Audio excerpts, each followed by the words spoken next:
আসসালামু আলাইকুম রহমতুল্লাহি আবরকাতুহু।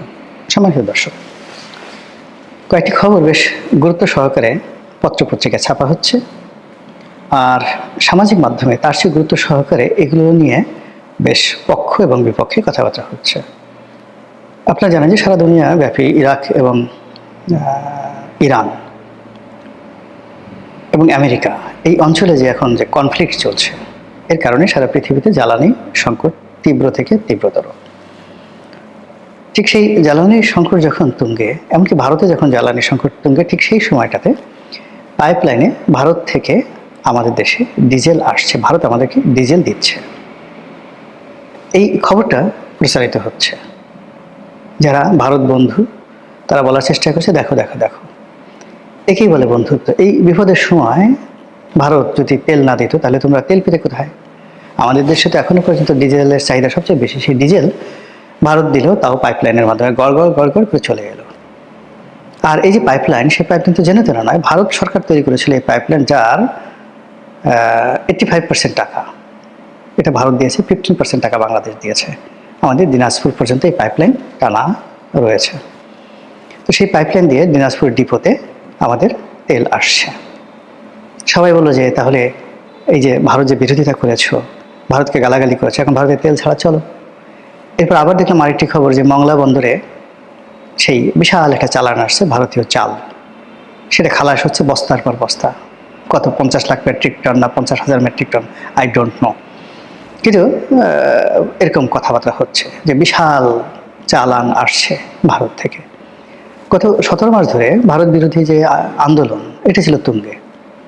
আমাদের যে হাদি নিহত হলেন, তিনি বিখ্যাত ছিলেন ভারত বিরোধী বক্তব্যের জন্য।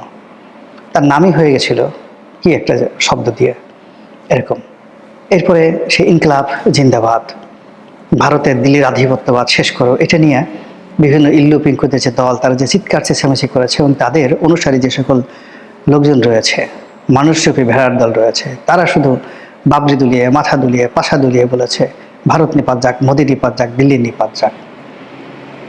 এখন এই সময়টিতে এসে যখন জনাব তারেক রহমান সরকারের সঙ্গে মোদি সরকারের পারস্পরিক বন্ধুত্ব শুরু হয়ে গেল, তখন তারা অনেকে মুসরামুসরি করছে, অনেকে গালাগাল করছে, অনেকে খিস্তি খেয়ে করছে, কিন্তু ঘটনা তো ঘটে যাচ্ছে। এর মধ্যে রাষ্ট্রদূত প্রণয় ভার্মা, তিনি মধ্যে কোন এক মন্ত্রীর সাথে করে দেখা করেছিলেন।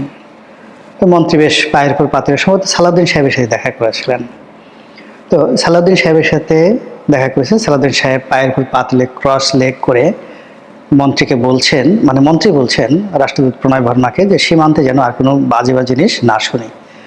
তখন সবাই বললেন যে হায় হায়, দেখো কি ক্ষমতা সালাউদ্দিন সাহেবের। আর ওখানে যে ছবিটি, সেখানে সালাউদ্দিন সাহেব পায়ের পর পাতলে ক্রস লেগ করে বসে আছেন, আর প্রণয় ভার্মা একদম কাছুমাছু হয়ে তার সামনে বসে আছেন। তখন বললেন যে দেখো তারেক রহমান সাহেবের ক্ষমতা কত দূর। কিন্তু এক সপ্তাহ যে সারতে পারেনি। এর মধ্যে এখন প্রণয় ভার্মা, মানে ভারতের রাষ্ট্রদূত, যেখানে যাচ্ছেন সেখানে একজন মন্ত্রী থাকুক, দুজন মন্ত্রী থাকুক, তারা গিয়ে প্রণয় ভার্মার সঙ্গে মাথা নিচু করে, তারপর শেষে তার সামনে কাছুমাছু করে তার ছাত্র হওয়ার জন্য যে প্রতিযোগিতা করছে, যে ছবিগুলো আমরা দেখছি, তা আওয়ামী লীগ জমানাতেও এত দেখিনি। এক সপ্তাহ কিন্তু সেই সালাউদ্দিন সাহেব যে ভাবসাব দেখালেন, সেই ভাবসাব আর থাকলো না। অন্যদিকে আপনি দেখেন যে পররাষ্ট্রমন্ত্রী খলিলুর রহমান সাহেবের মতো পররাষ্ট্রমন্ত্রী, খলিলুর রহমান সাহেব এমনি পররাষ্ট্রমন্ত্রী হিসেবে যদি প্রণয় ভার্মার প্রোটোকল ধরেন, তার সঙ্গে তো বসতেই পারেন না। কিন্তু কয়েকটি ছবি আমরা দেখলাম তার সঙ্গে, খলিলুর রহমান সাহেবের সঙ্গে প্রণয় ভার্মা। সেই ছবিতে দেখলাম যে প্রণয় ভার্মা খলিলুর রহমান সাহেবকে জাস্ট লাইক ইয়াঙ্গার ব্রাদার, তাকে প্রেজ করছেন, পিঠ চাপলাচ্ছেন, বেঁচে থাকো বৎস, ভ্রাতা, ভালো থাকো, সুখে থাকো, শান্তিতে থাকো। তাহলে এই যে আওয়ামী লীগের বিরুদ্ধে যে অব্যাহত প্রচার, ভারত বিরোধী প্রচার, সেটার ফলাফল কি দাঁড়ালো বলেন তো? বরং আওয়ামী লীগের সময়টাতে যে ট্রানজিট সুবিধা ছিল, আওয়ামী লীগের সময়টাতে ভারতের বাজারে আমাদের যে শুল্কমুক্ত সুবিধা ছিল, ভারতের অনেকগুলো পোর্ট, বন্দর, সমুদ্র বন্দর, নদী বন্দর, বিমানবন্দর আমরা ব্যবহার করতে পারতাম আমাদের আমদানিকৃত পণ্যের জন্য এবং রপ্তানিকৃত পণ্যের ট্রান্সশিপমেন্টের জন্য। সেই সুযোগটা গত 17 মাসে উঠে যাওয়ার কারণে গত 17 মাসে অন্তত 17,000 কোটি টাকা আমাদের লস হয়েছে। এটা দ্রুত, মানে এই চাল ডাল আটা ময়দার চাইতে এই সুযোগ সুবিধাটা দ্রুত ফিরিয়ে আনাটা আমাদের দেশ জাতির জন্য কল্যাণকর। তারেক রহমান সাহেবের জন্য, ব্যবসা বাণিজ্যের জন্য এটি কল্যাণকর।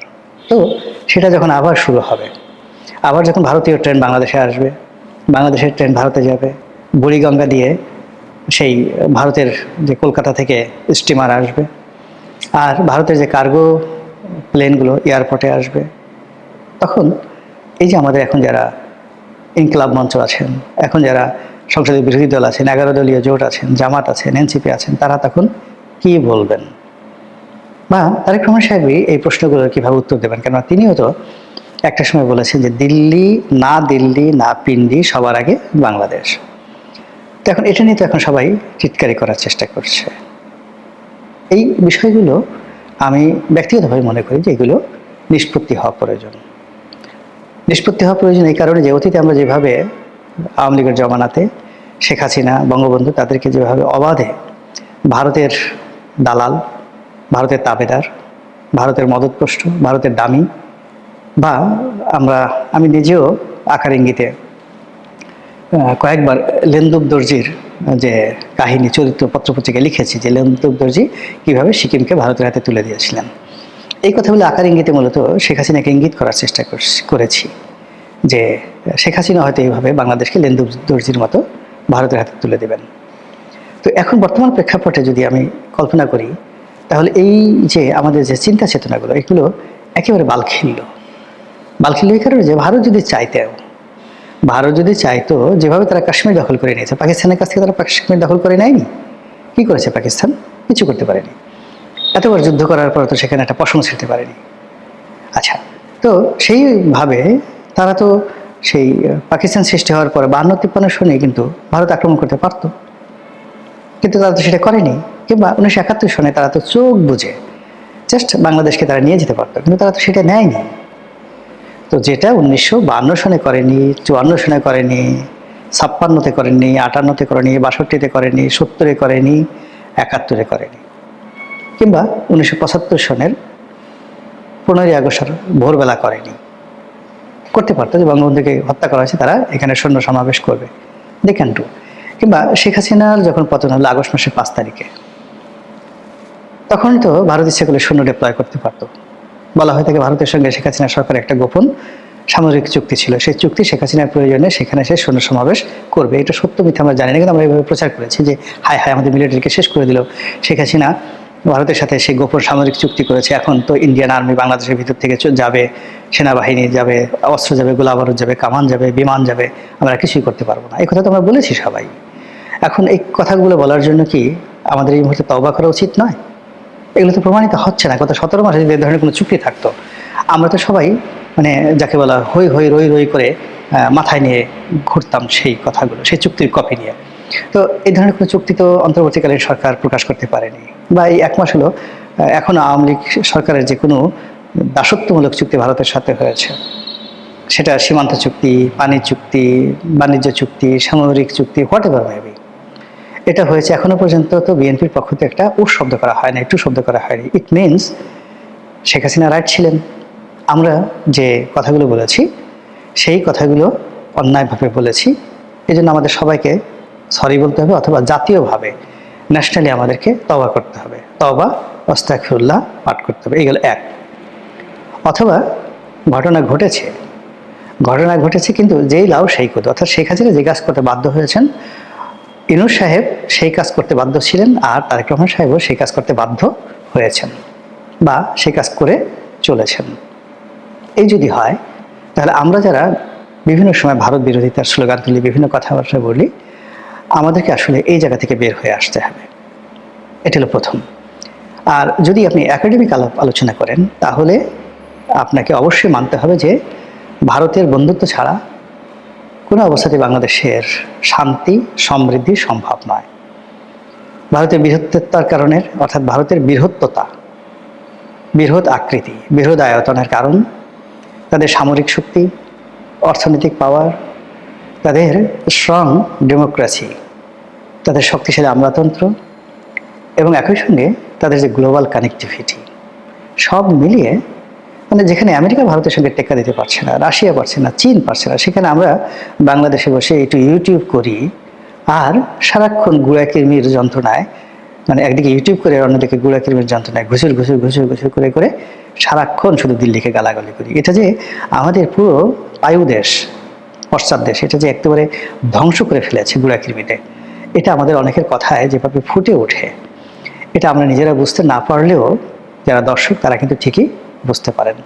তো সেক্ষেত্রে ভারতের সঙ্গে বাংলাদেশের আসলে একটি সুসম্পর্ক স্থাপন করতে হবে সৌহার্দ্যের মাধ্যমে, বন্ধুত্বের মাধ্যমে এবং যতটা সম্ভব সমতার মাধ্যমে, একে অপরের সম্মান এবং মর্যাদা অক্ষুণ্ণ রেখে।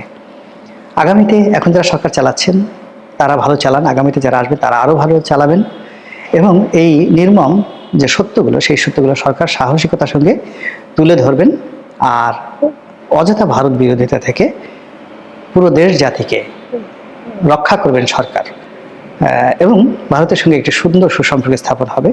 এটাই হোক আগামী দিনের প্রার্থনা এবং কামনা। আসসালামু আলাইকুম রহমতুল্লাহি ওয়া বারাকাতুহু।